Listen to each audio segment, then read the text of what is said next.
Greetings, ladies and gentlemen. My name is Dave LeClaire. I am the gaming editor for MakeUseOf.com, and this is Video Game Hub episode number 2.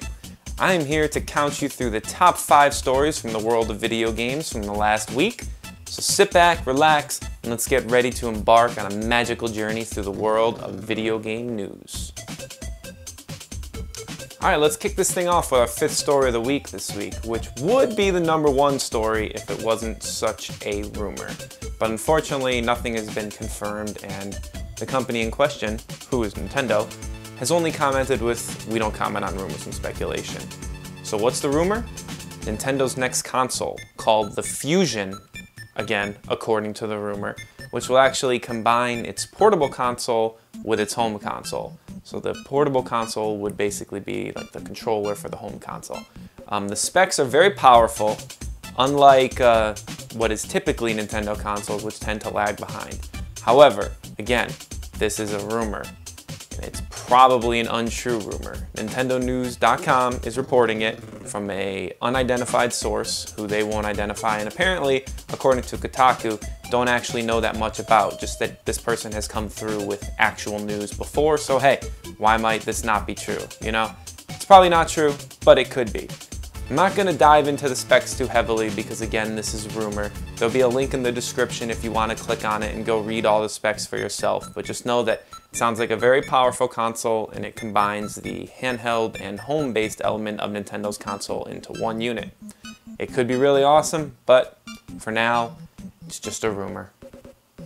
Alright, let's keep things rolling with our number 4 story this week.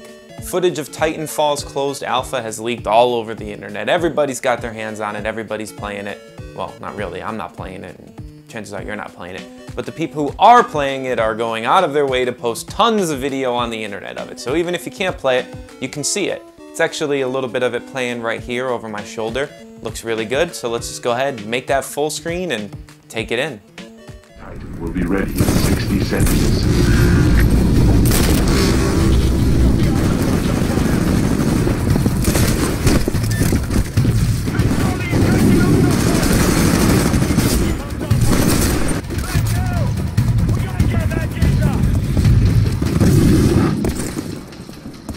One of our units just took Hardpoint Charlie.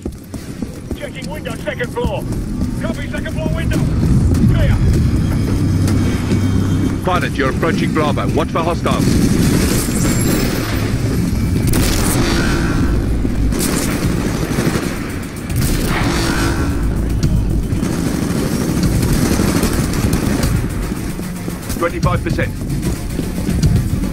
Almost there. Bypass complete. Now securing hardpoint. Blisk to all units. All hardpoints are now under IMC control. Now the key thing to remember is this is an alpha, so some of that footage, everything about it might change, we don't know.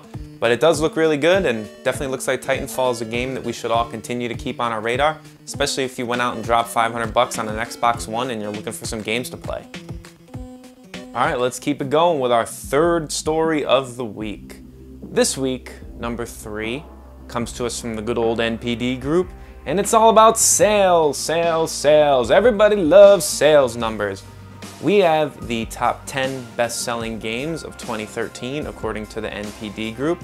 So let's kick it right off and jump in with number 10, which is Disney Infinity. In case you don't know what that is, that's that game that comes with the little toys. It's kind of like Skylanders, but from Disney. Awesome.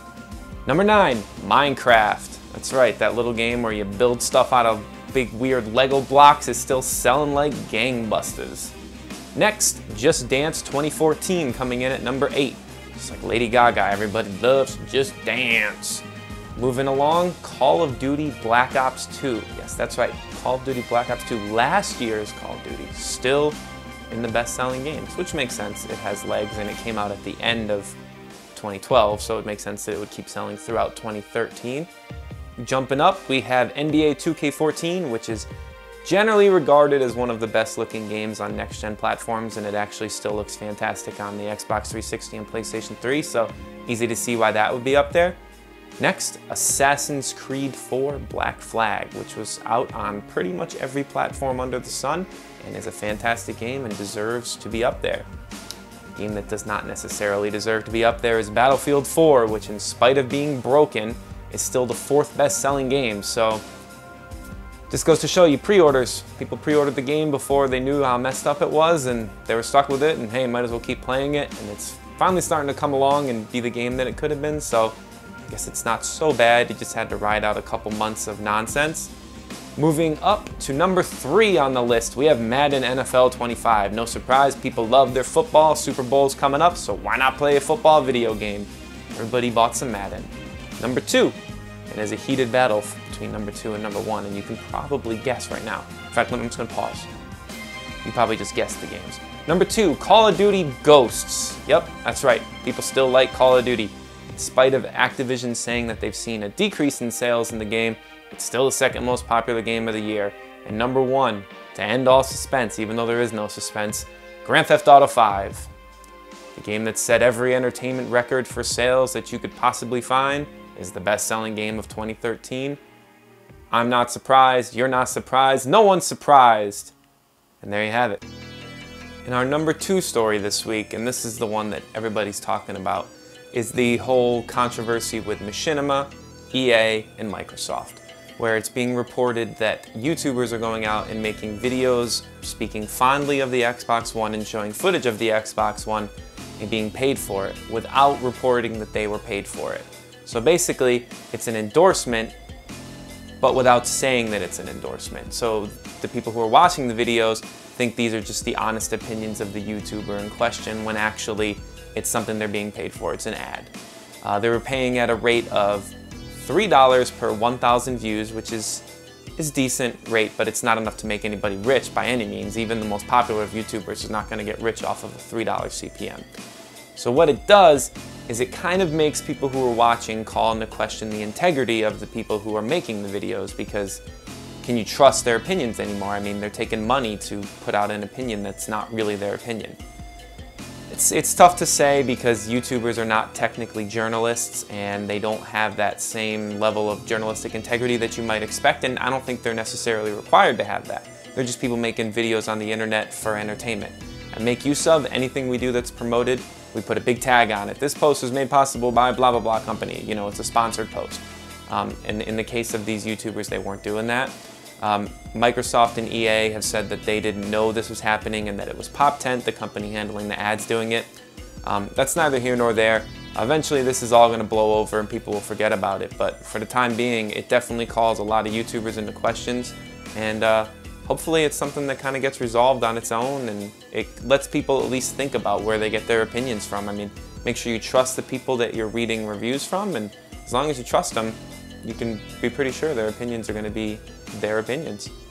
Moving right along to our number 1 story of the week this week, which is a story that would have segued beautifully from our number 5 story, but unfortunately I have to rank these based on importance and not based on how easy it is for me to jump from story to story, so alas, it's number 1, the other one was number 5. Number 1 is bad news though.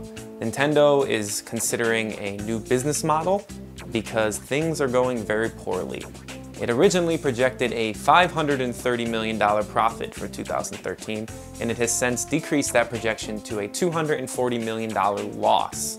Additionally, it also predicted that it would sell 9 million Wii U units, and it has only sold 2.8 million. As for the 3DS, things are better, but still not good, where Nintendo was predicting 18 million units, and it only moved 13.5 million units.